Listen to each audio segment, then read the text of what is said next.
Assalamu alaikum, dragi ljubitelji sahata. Ovaj put vam želim predstaviti ovaj zeleni sahat i od mnoštva oko njega, kao što vidite, jer je on veoma poseban u stvari. On je služio vjerovatno i kao dio namještaja, kao i mnogi drugi, ali on je baš imao i određene karakteristike namještaja. Kao što vidite, ovdje ima originalnu sliku rađenu uljanim bojama, onda ispod toga ima ladica za određene stvari. Ja držim sahate ove male, a vjerovatno bi domaćice držale nešto drugo, stavljale u stvari. Evo vidite, sve to fino funkcioniše. Čak ima i originalan ključ za ovu gornju laticu, koja je opet izdijeljena na više manjih ladica. Kao što vidite, ovdje ima jedna, neke su prazne, neke sam onako stavio radi reda, nešto da vidite da samo mogu da služe svojoj svrsi. Ovaj novčanik je prazan, nemojte misliti da ima nešto u njemu. Ovdje vidite imaju vrata i dolje pokazuje šupljinu, odnosno dolje se vidi ona latica što je ispod. Ovdje također ima nekih stvarčica koje ne pripadaju sahatu, naravno, nego jednostavno su tu smještene. Sada prelazimo na ovaj gornji dio.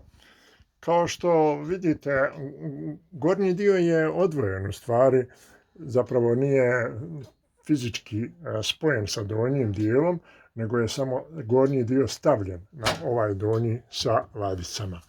Ovdje vidite tegove koji su jako teški, vidite 6,7 kg, i jedan i drugi, negdje imaju ovdje zapisan, vidite, to su poveći komadi željeza. Ovdje je naravno ključ njegov koji se navija. I ovdje vidite da je on iz 1834. godine. On je sav oslikan lijepim motivima i naravno dosta je to lijepo očuvano. Evo ovdje gore je mehanizam.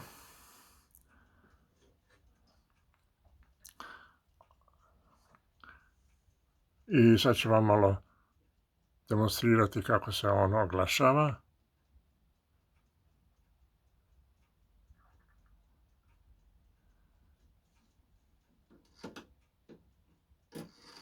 Aha.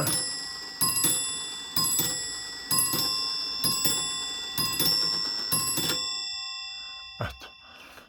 To bi bio taj zelenko koji je veoma star. Eto, znači malo manje od 200 godina. 10 godina manje od 200 godina, što znači da je baš prilično star, ali isto tako dobro očuvan.